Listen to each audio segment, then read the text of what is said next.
Hello students. अब तक आपने पढ़ा इलेक्ट्रिक मोटर के बारे में। ठीक है, इलेक्ट्रिक मोटर क्या होती है, उसका प्रिंसिपल क्या है। ठीक है, इसके बाद में आपने नेक्स्ट पढ़ा था इलेक्ट्रोमैग्नेटिक इंडक्शन। इलेक्ट्रोमैग्नेटिक इंडक्शन क्या होता है। ठीक है, तो ये सारी चीज़ें डिस्कस करने के बाद में हमारे पास में नेक्स्ट टॉपिक आता है electric generator. But electric generator जो है वहाँ पर आपके पास में दो टाइप के इलेक्ट्रिक जनरेटर होते हैं आपके पास में, AC generator and the DC generator. ठीक है, तो एसी और डीसी का मतलब क्या है ये हमें उससे पहले स्टडी करना है। ठीक है, तो जो आपके पास में डीसी है that means the direct current. ठीक है, हमने ये इलेक्ट्रोमैग्नेटिक इंडक्शन में पढ़ा भी था कि एक तो आपके पास में कौन सा था, जब आपने इलेक्ट्रिक मोटर की स्टडी की तो आपने डायरेक्ट बैटरी यूज की हुई थी, that means you are providing the direct current. ठीक है, तो डायरेक्ट करंट को ही हम क्या बोलते हैं, डीसी करंट। ठीक है, इसके बाद में आपने वहां पर दूसरा पढ़ा था electromagnetic induction, that means the phenomena of producing, क्या था, the phenomena of producing induce current. ठीक है, तो इंड्यूस करंट प्रोड्यूस करने की जो फेनोमेना थी वो आपके पास में क्या थी, इलेक्ट्रोमैग्नेटिक इंडक्शन। ठीक है, अब बारी आती है आपके पास में दूसरा जो करंट होता है आपके पास में वो है अल्टरनेटिंग करंट। ठीक है, जिसको आप एसी करंट बोलते हैं। ठीक है, तो सबसे पहले डायरेक्ट करंट क्या होता है, what is the direct current. ठीक है, यहां पर आपके पास में जो डायरेक्ट करंट है उसका जो मैग्नीट्यूड है वो क्या हो सकता है आपके पास में, या तो कांस्टेंट मिलेगा या फिर वेरिएबल मिलेगा, बट जो उसकी डायरेक्शन होगी वो ऑलवेज रिमेन्स कांस्टेंट रहेगी, या एक ही डायरेक्शन में वो फ्लो करेगा। ठीक है, अगर आपके पास में सिचुएशन इस टाइप से है कि अगर आप प्लॉट करना चाहते हैं तो this is the time and this is the current. ठीक है, तो टाइम के साथ में करंट की जो डायरेक्शन है वो हमेशा सेम रहेगी, वो एक ही डायरेक्शन में फ्लो करेगा। ठीक है, और सर्किट में आपने जितना करंट आपने प्रोवाइड किया है उसका मैग्नीट्यूड भी उतना ही रहता है। ठीक है, तो डायरेक्ट करंट का सिंपल सा मीनिंग है कि मैग्नीट्यूड तो कांस्टेंट या वेरिएबल हो सकता है but the direction remains constant. जो भी डायरेक्शन आपने उसको सर्किट में प्रोवाइड की है वो डायरेक्शन हमेशा ही कांस्टेंट रहेगी या सेम रहेगी। ठीक है, अब बारी आती है कि जो डायरेक्ट करंट होता है उसकी फ्रिक्वेंसी कितनी होती है। ठीक है, तो फ्रिक्वेंसी आपके पास में 0 होती है फॉर द डायरेक्ट करंट।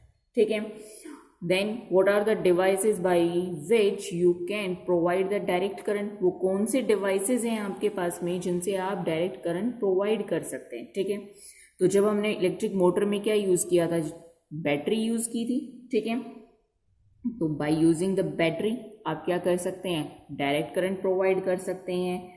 दूसरा आपके पास में ड्राई सेल्स होते हैं। ठीक है, सोलर सेल्स होते हैं, इनमें कौन सा होता है, इनमें भी डायरेक्ट करंट होता है। ठीक है, देन जो डीसी जनरेटर आएगा आपके पास में, जिसके बारे में आप अभी स्टडी करेंगे आगे।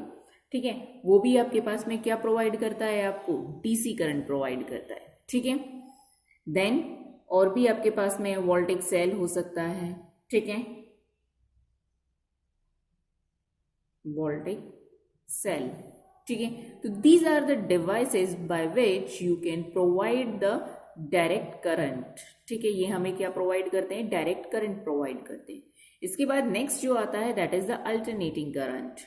तो अल्टरनेटिंग करंट क्या होगा आपके पास में, द करंट और the electric current whose magnitude change with time.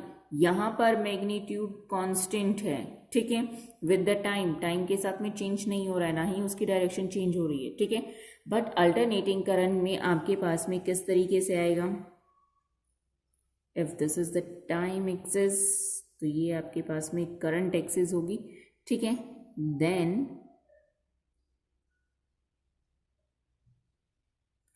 Alternating current इस तरीके से आप बता सकते हैं। ठीक है, तो ये आपके पास में एसी की जो पीक, जो मैक्सिमम वैल्यूज होंगी वो होंगी आफ्टर दिस। एक साइकिल आपने पढ़ी हुई है, वेव मोशन के अंदर आपने स्टडी किया था इस टाइप का diagram, sine waves, cos wave. ठीक है, तो अल्टरनेटिंग करंट भी साइन या कॉस वेव की फॉर्म में होता है आपके पास में। तो वो आपके पास में क्या करेगा, हाफ साइकिल के बाद में क्या हो रही है, फिर से डायरेक्शन रिवर्स हो रही है, फिर से हाफ साइकिल के बाद में डायरेक्शन चेंज होगी, नेगेटिव पॉजिटिव, इस तरीके से आपके पास में डायरेक्शंस चेंज होती रहती हैं आफ्टर हाफ साइकिल, ठीक है।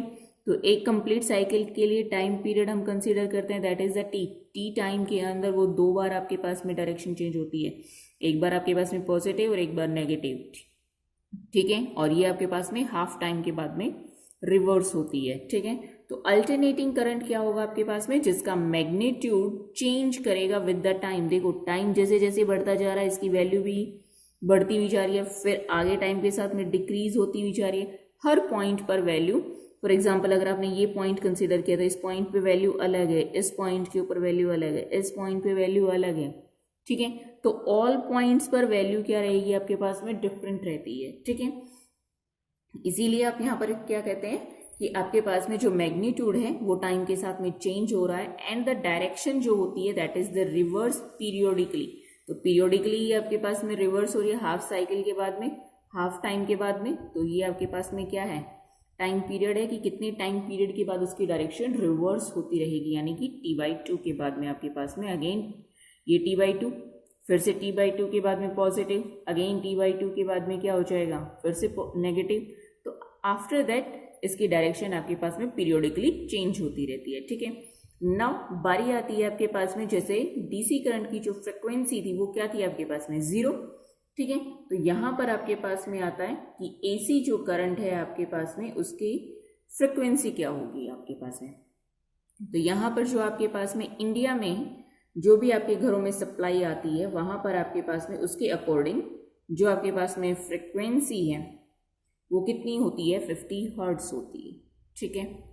इंडिया के अंदर जो हमारी घरों में सप्लाई आ रही है, डोमेस्टिक जो सप्लाई है आपके पास में, उसके लिए हमारे पास में जो फ्रिक्वेंसी होती है अल्टरनेटिंग करंट की, या वो आपके पास में कितनी होती है, 50 हर्ट्ज, ठीक है, 50 हर्ट्ज। और आपने एक चीज़ और भी पढ़ी है कि what is the relation between the frequency and the time, both are the reciprocal of each other, then frequency is equal to 1/t होता है। अगर आपको t कैलकुलेट करना है दैट मीन्स 1/50 आना चाहिए, ठीक है।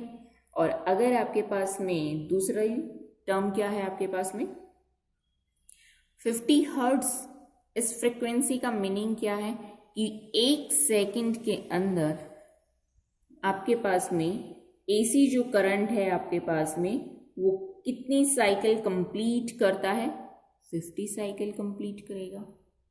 यही तो मीनिंग होता है ना, फ्रिक्वेंसी का मतलब क्या है आपके पास में कि 1 सेकंड में आपके पास में ये जो नंबर ऑफ साइकिल है, एक साइकिल कहाँ पर कंप्लीट होगी, यहाँ पर, फिर से रिपीट होगा।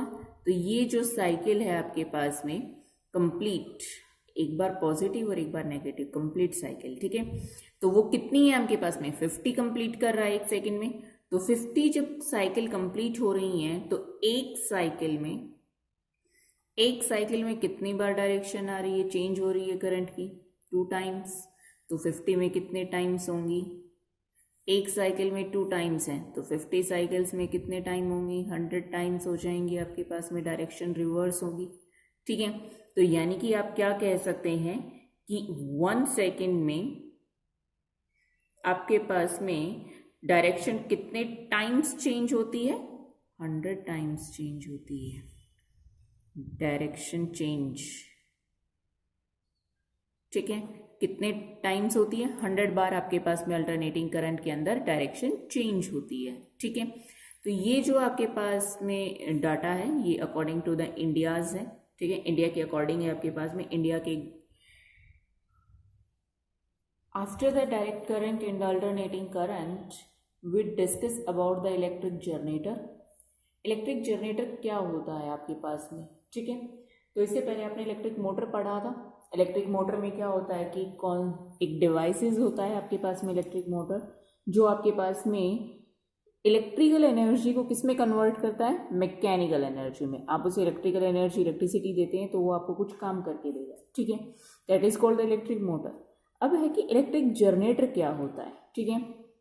तो इलेक्ट्रिकल जनरेटर बेसिकली क्या करता है, जो मैकेनिकल एनर्जी है उसको किस में कन्वर्ट करता है, इलेक्ट्रिकल एनर्जी में, just reverse of the electric motor, ठीक है। इलेक्ट्रिक मोटर से रिवर्स है आपके पास में, वहां पर आपके पास में इलेक्ट्रिकल एनर्जी मैकेनिकल एनर्जी में चेंज होती थी, यहाँ पर मैकेनिकल एनर्जी इलेक्ट्रिकल एनर्जी में चेंज हो रही है, ठीक है। देन इसके बाद में आपने पढ़ा था कि इलेक्ट्रिक मोटर में क्या था, प्रिंसिपल क्या होता है उसका। अगेन यहाँ पर भी है आपके पास में कि what is the principle of electric generator. ठीक है, तो इलेक्ट्रिक जनरेटर का प्रिंसिपल क्या है, इलेक्ट्रोमैग्नेटिक इंडक्शन। किस पे बेस्ड होता है, इलेक्ट्रोमैग्नेटिक इंडक्शन के ऊपर बेस्ड होता है। अब बारी है again what is the electromagnetic induction. Electromagnetic induction क्या होता है आपने स्टडी कर लिया है, what is the electromagnetic induction. Electromagnetic induction basically एक फिनोमेना है टू प्रोड्यूस, क्या थी, to produce induce current, to produce induced current when a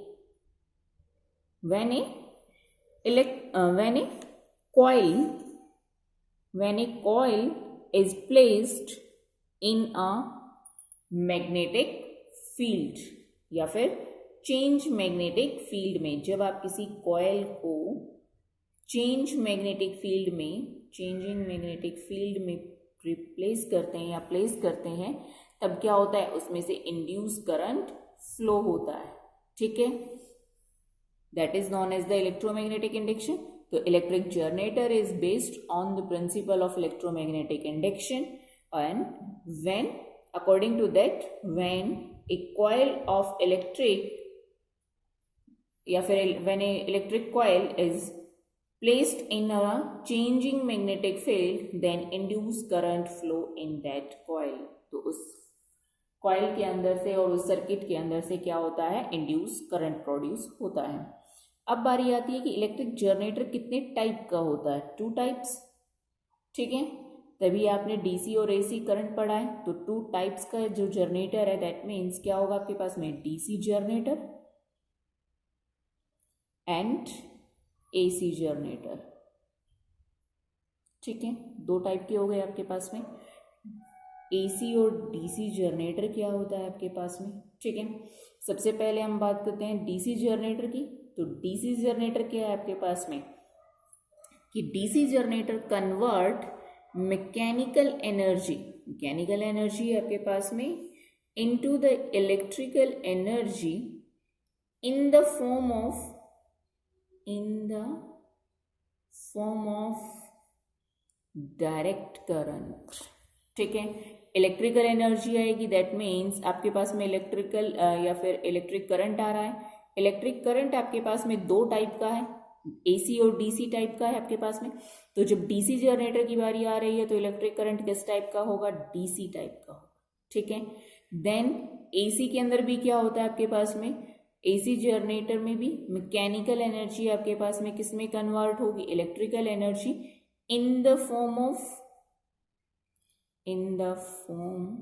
of AC current, alternating current. ठीक है, किसकी फॉर्म में होगी, अल्टरनेटिंग करंट की फॉर्म में होगी। ठीक है, तो दोनों में सेम प्रोसेस है आपके पास में, मैकेनिकल एनर्जी इलेक्ट्रिकल एनर्जी में ही कन्वर्ट हो रही है दोनों ही जनरेटर्स के अंदर, बट जो फॉर्म है वो चेंज हो जाती है। यहाँ पर डायरेक्ट करंट की फॉर्म में आएगी इलेक्ट्रिकल एनर्जी और यहाँ पर आपके पास में एसी करंट की फॉर्म में आएगी। ठीक है, this is the main difference. Now we will discuss about the DC generator and AC generator in the brief. तो अब बारी है आपके पास में एसी जनरेटर। ठीक है, किसकी है, एसी जनरेटर की। ठीक है, एसी जनरेटर के अंदर सबसे पहले आती है कि कंस्ट्रक्शन। प्रिंसिपल हम पढ़ चुके हैं कि इलेक्ट्रोमैग्नेटिक इंडक्शन के ऊपर आपके पास में डिपेंड करता है। ठीक है, तो अब बारी आती है कंस्ट्रक्शन की। तो यहाँ पर भी आपके पास में क्या है, this is the strong magnet, और स्ट्रॉन्ग मैग्नेट हमने किस लिए प्रोवाइड किया हुआ है यहाँ पर, to give the magnetic field. ठीक है, मैग्नेटिक फील्ड के लिए। ठीक है, इसके बाद में आपके पास में जो ए बी सी डी आपके पास में है, ये क्या है, अगेन आपके पास में आर्मेचर कॉइल है, same as the electric motor. ठीक है, तो ये भी आपके पास में क्या है, आर्मेचर कॉइल है। बट इस बार हमने इस आर्मेचर कॉइल के अंदर आपके पास में एक सॉफ्ट आयरन कोर रखी हुई है। ठीक है, या आयरन बार बोल सकते हैं, कोई आयरन पीस रखा हुआ है एक तरीके से आपने। ठीक है, सॉफ्ट आयरन पीस रखा है हमने इस बार। देन इसके बाद में जो आपके पास में इलेक्ट्रिक मोटर थी उसके अंदर हमने यहाँ पर क्या यूजेस किए थे, स्प्लिट रिंग्स यूज किए थे, वहां पर आपने स्प्लिट रिंग्स थे, ठीक है। इस बार जो आपने यहाँ पर रिंग्स यूज किए हैं और वो हाफ्स थे, ठीक है, बट इस बार आपने कंप्लीट रिंग है आपके पास में ये, ठीक है, बट ये क्या है आपके पास में, स्लिप रिंग्स हैं, ना कि स्प्लिट रिंग्स, ठीक है, स्प्लिट रिंग्स नहीं है, स्लिप रिंग्स हैं आपके पास में। देन B1 एंड B2 क्या है आपके पास में, अगेन कार्बन ब्रशेज ही हैं आपके पास में, ठीक है। देन इस बार आपने बैटरी की जगह पे क्या यूज किया है, गैल्वेनोमीटर। गैल्वेनोमीटर क्या करेगा, जैसे ही आपके इस सर्किट के अंदर से इंड्यूस करंट प्रोड्यूस होगा तो ये आपके पास में डिफ्लेक्शन शो करेगा, ठीक है। दैट मीन्स अगर ये डिफ्लेक्शन शो करेगा तो दैट मीन्स आपके पास में इंड्यूस करंट है सर्किट में, और अगर डिफ्लेक्शन शो नहीं करता है दैट मीन्स आपके सर्किट के अंदर से इंड्यूस करंट फ्लो नहीं हो रहा है, ठीक है। अब डिपेंडिंग अपॉन द सिचुएशन कि आपके पास में जो इंड्यूस करंट होगा वो AC टाइप का होगा या DC टाइप का। तो जब आप AC जनरेटर पढ़ रहे हैं तो जो इंड्यूस करंट होगा उसका टाइप कैसा होगा, AC टाइप होगी, ठीक है। तो आपके पास में अकॉर्डिंग टू द, तो आपके पास में कंस्ट्रक्शन हो गई है कि आपने मैग्नेट यूज किया। सबसे पहले we are using here a strong magnet to provide the magnetic field here, ठीक है। उसके बाद में आर्मेचर कॉइल आता है, तो ABCD is a armature coil and 1 iron core और 1 iron bar is placed between them, ठीक है, आपने उसके बीच में रखा हुआ है। इसके बाद में नेक्स्ट आता है आपके पास में स्लिप रिंग्स, तो आपने यहाँ पर R1 एंड R2 दो स्लिप रिंग्स यूज किए हुए हैं, ठीक है। Then B1 and B2 are the carbon brushes, ये आपके पास में स्लिप रिंग्स की कनेक्टिविटी गैल्वेनोमीटर के साथ में शो करें ताकि करंट फ्लो हो सके, ठीक है, करंट की डायरेक्शन को हम मेजर कर सकें। Then we are using here a galvanometer. Galvanometer का काम क्या होता है आपके पास में, टू प्रोवाइड द या फिर to show the deflection for the current, ठीक है। अब बारी आती है वर्किंग, काम कैसे करेगा आपके पास में ये जनरेटर, ठीक है। तो यहाँ पर आपके पास में क्या होगा कि मैग्नेटिक फील्ड की डायरेक्शन क्या हो गई आपके पास में, this is the north pole, this is south pole, ठीक है। तो मैग्नेटिक फील्ड की डायरेक्शन ये है आपके पास में, नॉर्थ टू साउथ हो गई है, ठीक है। अगेन आपको रोटेट करना है किसको, आर्मेचर कॉइल को, ठीक है। तो आर्मेचर कॉइल को जब आप रोटेट करेंगे दैट मीन्स, तो उसका क्या है, उसके ऊपर आप एक फोर्स लगा रहे हैं, तो आपको रोटेशन का मतलब मोशन हो गया, और मोशन कहाँ से आएगा, फोर्स से ही आएगा आपके पास में। तो एक तरीके से जब आप इसको रोटेट करवा रहे हैं तो इस तरीके से रोटेट करवा रहे हैं हम, ठीक है, जैसे हमने इलेक्ट्रिक मोटर को किया था वैसे ही हम इसको भी ऐसे रोटेट करवा रहे हैं, ठीक है। तो जब आपके पास में, आपको पता है कि मैग्नेटिक फील्ड की डायरेक्शन ये है, ठीक है, और फोर्स की डायरेक्शन अप डायरेक्शन है, क्योंकि आपने इसको किस तरीके से रोटेट करवाया, ऐसे रोटेट करवाया। तो ये वाला जो आर्म है आपके पास में, AB आर्म है, वो अप डायरेक्शन में रोटेट करवा रहे हैं और CD डायरेक्शन को डाउनवर्ड डायरेक्शन में, ठीक है। तो इस पर फोर्स अप डायरेक्शन में लग रहा है। तो अब आपके पास में क्या होगा, जब आपको फोर्स की डायरेक्शन मालूम है और मैग्नेटिक फील्ड की डायरेक्शन मालूम है तो क्या निकालेंगे हम, यहाँ से इंड्यूस करंट की डायरेक्शन, और वो किससे निकालते हैं हम, फ्लेमिंग राइट हैंड रूल से निकालते हैं। तो फ्लेमिंग राइट हैंड रूल से जब आप डायरेक्शन निकालेंगे तो ये आपको मालूम था कि अगर आपके पास में मैग्नेटिक फील्ड की डायरेक्शन सेम इलेक्ट्रिक मोटर की तरह ये है आपके पास में, और फोर्स अप डायरेक्शन में जा रहा है, ठीक है। तो फोर्स अप डायरेक्शन में है आपके पास में, फ्लेमिंग राइट हैंड रूल के अकॉर्डिंग क्या होगा, थंब फोर्स की डायरेक्शन को दिखाएगा, देन इंडेक्स फिंगर आपके पास में मैग्नेटिक फील्ड की डायरेक्शन को दिखाता है, देन ये आपके पास में किसकी डायरेक्शन को दिखाएगा, इंड्यूस करंट की डायरेक्शन को दिखाती है, ठीक है, मिडल फिंगर।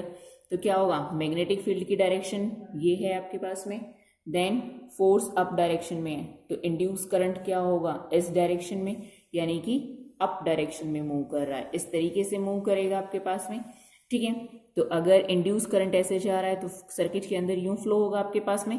तो आपके पास में CD के अंदर भी अगर आप चेक करना चाहते हैं तो अगेन क्या होगा आपके पास में, फोर्स कहाँ है, डाउनवर्ड डायरेक्शन में, फोर्स तो डाउनवर्ड, तो थंब डाउनवर्ड डायरेक्शन में, ये आपके पास में मैग्नेटिक फील्ड की डायरेक्शन में ये आ रहा है, तो इंडेक्स फिंगर आपके पास में कहाँ जा रही है, डाउनवर्ड डायरेक्शन में जा रही है, ठीक है। तो इसमें भी आपके पास में क्या होगा, डाउनवर्ड डायरेक्शन के अंदर करंट फ्लो करेगा, ठीक है। तो ये आपके पास में क्या होगा, यहाँ से आपके पास में करंट की डायरेक्शन आपको मालूम हो गई, और ये आपके पास में यहाँ पर शो होगा, इसकी वजह से आपके पास में डिफ्लेक्शन शो होगा इन द गैल्वेनोमीटर, ठीक है, ठीक है। ये प्रोसीजर आपके लिए किसके लिए था, ओनली हाफ साइकिल के लिए। अब आपके पास में AB आर्म की जगह पे CD आर्म होगा और CD आर्म की जगह पे AB आर्म आएगा, ठीक है। नाउ क्या होगा आपके पास में, अगेन फिर से आप फोर्स लगाएंगे, रोटेट करेंगे इसको, तो रोटेट करेंगे, अगेन मैग्नेटिक फील्ड में रखा हुआ है तो ड्यू टू दैट फोर्स क्या होगा, इंड्यूस करंट होगा। अगेन आपके पास में तो जो फर्स्ट हाफ साइकिल थी उसके लिए करंट की डायरेक्शन अलग है, अगेन जो second direction I, second half cycle आएगी उसके लिए करंट की डायरेक्शन डिफरेंट होगी। यहाँ पर आपके पास में क्या हो रहा है, जो करंट है वो हाफ साइकिल के बाद में क्या हो रहा है, चेंज हो रहा है। और अगर हाफ साइकिल के बाद में करंट कहाँ पर चेंज होता था, एसी के अंदर होता था, ठीक है। तो आपके पास में ये कौन से टाइप का जनरेटर कहलाएगा, एसी जनरेटर कहलाएगा, ठीक है। तो इसकी construction and working that is clear. Now बारी आती है आपके पास में डीसी, अब बारी आती है डीसी जनरेटर की, ठीक है। तो अगेन डीसी जनरेटर के अंदर भी आप क्या करेंगे, कंस्ट्रक्शन में आपके पास में अगेन मैग्नेट होगा, ठीक है। स्ट्रॉन्ग मैग्नेट किस लिए यूज किया हुआ है, to provide the magnetic field, ठीक है। ABCD आपके पास में क्या है, आर्मेचर कॉइल है, सेम वहां पर, यहाँ पर भी आपने आर्मेचर कॉइल के अंदर क्या रखा हुआ है, सॉफ्ट आयरन पीस रखा हुआ है, ठीक है।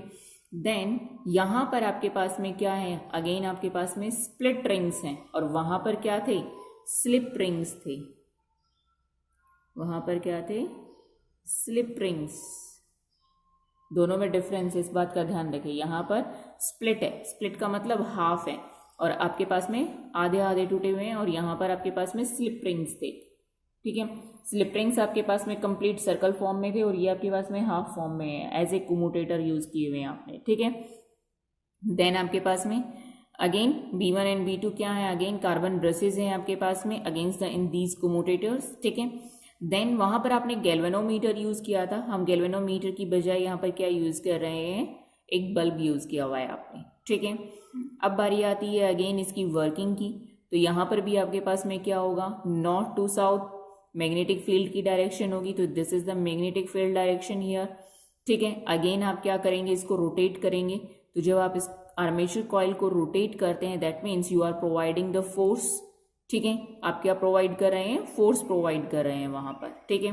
तो जब फोर्स प्रोवाइड करेंगे तो क्या होगा आपके पास में, दैट मीन्स फोर्स और मैग्नेटिक फील्ड दोनों की वजह से चेंजिंग मैग्नेटिक फील्ड है आपके पास में, क्योंकि जब आप इसको रोटेट कर रहे हैं तो क्या होगी, रोटेशन के साथ साथ आपके पास में क्या जाएगी, ये इस मैग्नेट से दूर भी जा रही है हल्का हल्का, तो क्या होगा आपके पास में, मैग्नेटिक फील्ड चेंज हो रही है, दैट मीन्स यहाँ पर क्या होगा, अगेन इंड्यूस करंट होगा, और इस बार जो आपके पास में इंड्यूस करंट आएगा वो कैसा होगा, डीसी टाइप का होगा, ठीक है। तो यहाँ पर आपके पास में जब इसको रोटेट करते हैं तो यहाँ पर क्या डेवलप होगा, इंड्यूस पोटेंशियल हम मेजर करते हैं, ठीक है। और उस इंड्यूस पोटेंशियल को आप क्या करते हैं कि इंड्यूस जो पोटेंशियल है वो फ्लो होगा थ्रू दिस इलेक्ट्रिक बल्ब, और इस इलेक्ट्रिक बल्ब के थ्रू अगर फ्लो करता है तो ये बल्ब क्या करेगा, आपके पास में ग्लो करेगा, ठीक है। तो आपके पास में अगेन यहाँ पर आप इंड्यूस करंट की डायरेक्शन को फाइंड आउट कर सकते हैं, this is the magnetic field direction, आपके पास में मैग्नेटिक फील्ड की डायरेक्शन ये है आपके पास में, ठीक है। फोर्स अगर आप लगा रहे हैं तो इसके ऊपर इस तरीके से रोटेशन दी हुई है आपने, अगेन तो इस तरीके से रोटेशन, दैट मीन्स यहाँ पर अप डायरेक्शन में फोर्स लग रहा है, ठीक है।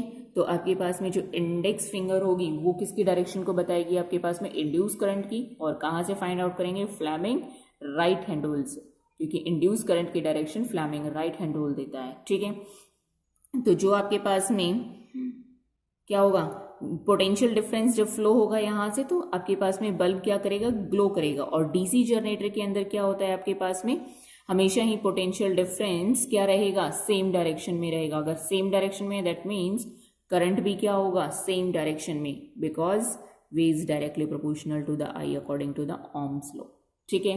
कि आपके पास में जो पोटेंशियल होता है that is directly proportional to the current, ठीक है। अगर वो डायरेक्टली प्रोपोर्शनल है आपके पास में दैट मीन्स इन दोनों की डायरेक्शन भी क्या रहेगी, सेम रहेगी, ठीक है। तो यही डायरेक्शन आपके पास में पोटेंशियल डिफरेंस की होगी, और यही डायरेक्शन आपके पास में करंट की भी होगी, ठीक है। तो यहाँ पर करंट भी आपके पास में इसी डायरेक्शन में फ्लो करेगा, ठीक है। तो this is the DC generator. What is the difference between the AC and the DC generator, दोनों में आपके पास में क्या डिफरेंस था, only the difference is split rings और स्लिप रिंग्स का था आपके पास में, कि एसी में हम स्लिप रिंग्स यूज करते हैं और डीसी में हम स्प्लिट रिंग्स यूज करते हैं। This is the main difference between the AC and the DC generator, और कोई डिफरेंस नहीं था आपके पास में। वहाँ पर भी आप एक गैल्वेनोमीटर यूज कर सकते हैं, नो प्रॉब्लम, क्योंकि यहाँ पर गैल्वेनोमीटर क्या करेगा आपके पास में, करंट की डायरेक्शन, करंट के लिए डिफ्लेक्शन शो कर देगा, ठीक है। और पोटेंशियल डिफरेंस आ रहा है, दैट मीन्स अगेन यहाँ पर पोटेंशियल डिफरेंस है तो ये ग्लो कर रहा है, नो प्रॉब्लम। अगर आपके पास में वहाँ पर क्या करेगा आपके पास में वो करंट के लिए, क्योंकि करंट और वोल्टेज दोनों ही क्या है, डायरेक्टली प्रोपोर्शनल है, तो वो उसके लिए भी आपके पास में डिफ्लेक्शन शो करेगा, ठीक है। तो दिस इज द जनरेटर, दोनों टाइप्स हो गई हैं। अगेन जनरेटर का जो प्रिंसिपल है, दोनों ही जनरेटर का जो प्रिंसिपल था आपके पास में वो क्या था, आपके पास में इलेक्ट्रोमैग्नेटिक इंडक्शन है आपके पास में, दिस इज वेरी इंपॉर्टेंट, ठीक है। In my house, there are two kinds of switches. One's used for low power devices like your TVs or mobile chargers or your laptops and everything. And the other one for the high power devices like your air conditioners or your refrigerators, your geysers and things like that. I'm pretty sure the same thing exists in your house as well. So the question that I always had is, why do we have two different kinds of plugs? Why can't we attach high power devices over here? It's advised not to do that, but why? Well, to answer this, we need to see the complete picture of how all these sockets are connected together. What is the kind of circuit that we have in our house, which looks somewhat like this. Whoa, that looks very complicated. So you know what we'll do? We'll start from what we already know and then build up from there. Okay, so we've seen that for each plug point, there will be 3 wires coming in. So 2 wires come directly from the mains. One is the live wire. Another one is called the neutral wire. I'm not gonna write that because it's gonna get crowded, as you've seen. And the voltage difference between them is about 220 volts in India. And of course, we have one more wire, which is a safety wire, which is called the ground or the earth wire. This wire carries any current that is leaking off from devices due to any faults, ensuring that we don't get any shock. So ideally, it's not supposed to carry any current. And we've talked about this in previous videos, so if you need more details, feel free to check that out. But the thing is, in our houses, we don't have just one plug point, we have many plug points and many devices. And all of them will have these wires coming out of them. And somehow all these must be connected together in some kind of a circuit. So the first question we want to try and answer is, what kind of connection do you think we'll be having? And again, to answer this, we can start thinking from what we have already seen. We have already seen 2 kinds of circuit connections that we can have. We can have a series connection and we can have a parallel connection. So, what do you think is the kind of connection in our houses? Do you think it's a series or parallel, or do you think it's a mix? Some are connected in series and some would be in parallel. Why don't you pause the video and just give this a thought? All right, if you have given it some thought, let's see. Let's start by exploring the series connection. The series is when you connect them end to end, right? Now, one immediate problem you can see over here when 2 plugs are, let's say, connected in series is that if you were to close one of this switch, let's say I put my mobile to charge over here and I close one of that switch, no current will flow over here. Why? Because this switch is open. See, this is one single wire. If you want the current to flow in this wire, then both the switches need to be closed. That means you need to switch on both these plug points in order for the current to flow. So either both will run or none of them will run. That's how series works, which means that's very inconvenient, right?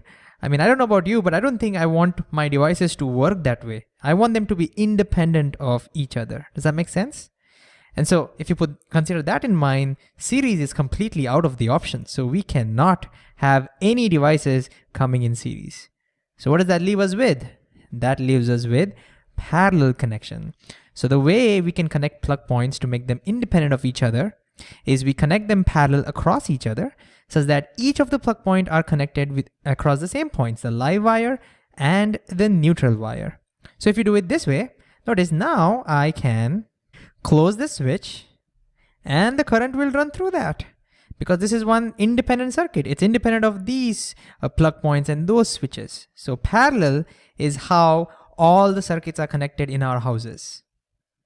And of course, they would have their own grounds as well. That's also super important. And by the way, if you're looking at this, you're wondering what this curve means. It basically, denotes that the ground and the live are not connected to each other. It's just a way of showing that they are independent wires. It shows that one wire is going above the other. That's it. All right. So this now might make you wonder, does that mean every single plug point in your house and all the fans and all the devices get exactly the same voltage? Yes. That's right. Every single plug point will get the same voltage. That's the defining feature, right? And how much is that voltage? As we said, it's about 220 volt, which is pretty high. And that's what makes these things dangerous. And this might make you ask another question. Well, does every single device require 220 volt? What about your phone chargers? Do they need 220 volt? Well, no. In such cases, you know what you will see inside those inside those adapters, you will see small devices called transformers that can reduce the voltage if needed. All right. You'll learn about them in higher grades and everything. Don't worry about them. Okay. The point is every single device, every single plug point gives you 220 volts, but not always. Ta, ta, ta.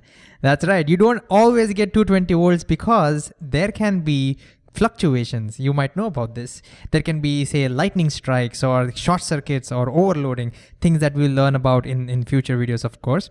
But because of all of these things, voltages need not stay the same. Sometimes you'll end up getting low voltage, in which case your light bulbs and your tube lights will glow a little bit less. Your fans will be working a little slower, which is a minor inconvenience, not a big deal.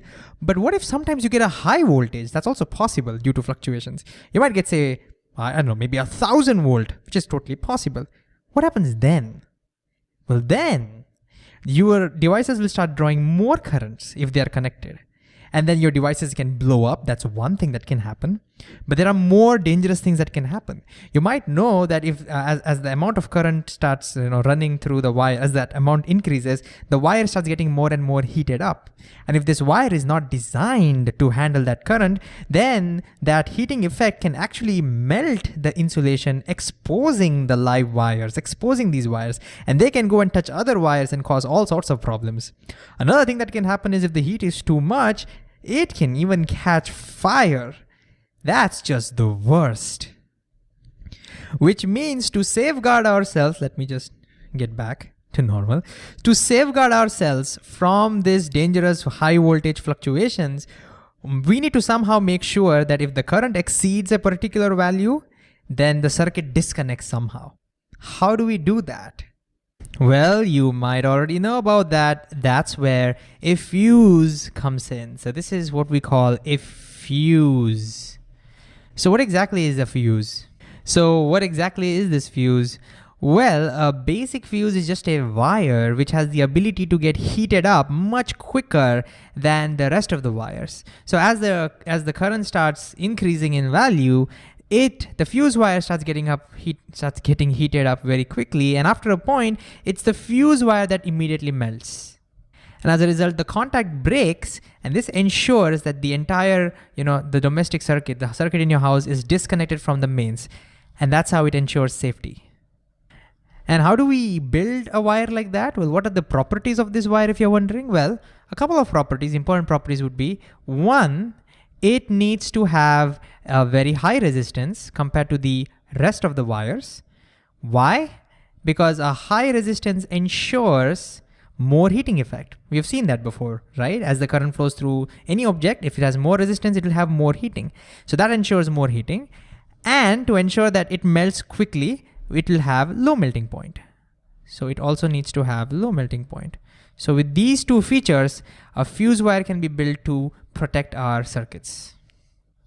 And so now you may be wondering, what's the maximum current this fuse wire can handle? Well, that depends upon different kinds of fuse. You can manufacture different kinds of fuses, but the ones that, the low power circuits that we have in our houses, those fuses can usually handle up to 5 amps of current. If the current exceeds 5 amperes, that fuse will melt. So the idea is in this normal circuit, like where your fans and tube lights are connected, the current drawn is very low. That means if the total current exceeds 5 amperes, that means something unusual is happening, and that's why this is designed that way. So this is what we would call a 5 amp circuit. And of course, you may be wondering, hey, I don't see these fuses in my house today. Where are they? Well, today they have been replaced by these new devices called circuit breakers. They work on a very similar principle, but over here they don't melt. You don't have to change the wire every time a fuse blows up. They just disconnect automatically. Okay, a little bit more advanced, but the idea is the same. So let's not get into that. So perfect, right? We have the fuse to protect us from high voltages. We have the ground wires to protect us from some faults. Everything is fine, but there's one problem. What if I want to run my air conditioner and geysers and refrigerators and other high power devices? What will happen if I connect all of them and switch on all of them? Then together they will definitely try to draw more than 5 amps of current, and the fuse will blow up for no reason, right? This was not unusual. It's just that high power devices can't run on this particular circuit, which only limits to 5 amperes. So what do we do? What do you think we should do? Well, it's for that reason we will have a separate circuit for those high power devices. So that's why those plug points, which are responsible for, which provide power to high power devices, will have a separate circuit. So it'll also have its own live wire. It'll also have its own neutral wire. It'll have its own fuse. And we can now guess that this fuse can handle higher amount of current, right? So it turns out that this high power circuits usually handle about 15 amps of current. So anything above 15 amperes, then that fuse will melt. So in our houses, we will have two independent circuits. One is 5 amps and another one is 15 amps. And of course, they should also have their own ground. Ground is definitely required. So all these grounds will be connected together. So will there be only 2 circuits, or can there be more such circuits? The answer is you can have many more circuits, each one with their own fuse. It all depends upon where you're staying, how big the house is, or whether it's a factory or things like that. But usually they'll be having one 5 ampere circuit and one 15 ampere circuit. So how do we put this all together? I mean, there are only 2 wires, one live and one neutral, coming to the house. So how do we distribute it into different circuits? So the basic idea is we connect them all together. So let me show you. So we connect all the neutral wires together, and we connect all the live wires together after the fuse, and we put this in a box which is called the distribution box, right? Because it's distributing the incoming wires into different circuits. So let me just write that. This is called the distribution box. Distribution box. And then this wire can now go out of your house and then you connect to that electric pole, but your electric company needs to bill you, right? They need to know how much electricity you're using. It's for that reason it doesn't directly go, it goes through an electric meter. Again, something you may have seen. And the basic idea behind this meter is, at least the old ones, is that there would be a disk, and depending upon how much current you take, how much current you're drawing, the disk will keep on rotating, and then they will just calculate the total number of rotations the disk has turned, and that's how they calculate how much electricity you've used. And so from there, the wires will get connected to the mains through another fuse. You might be asking, why another fuse? Why not? Fuse is a safety device, right? So it doesn't hurt to have 2 levels of safety. This will again be a higher level fuse, higher amperage fuse. So definitely more fuses at more levels means more safety. And there we have it. This is how our domestic circuit looks like. Hopefully this looks a little less complicated now. All right, so let's put it all together and see if we can recall some important things. So my first question to you is, can you recall what kind of circuits that we have usually in our house? Series or parallel or mixed circuits? Second question is, why do we even use a fuse? Can you explain that to a friend?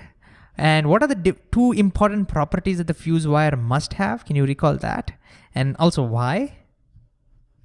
And lastly, using these 2, can you now explain why we need to maintain 2 separate circuits, one for low power devices and one for high power devices?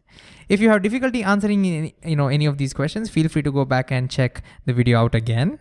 And I'll leave you with one bonus question. Why is the fuse always connected to live wires? Why can't we have a fuse with a neutral wire? Even there, when the fuse melts, the circuit breaks, right? So why is it always connected to live wires? Think about this.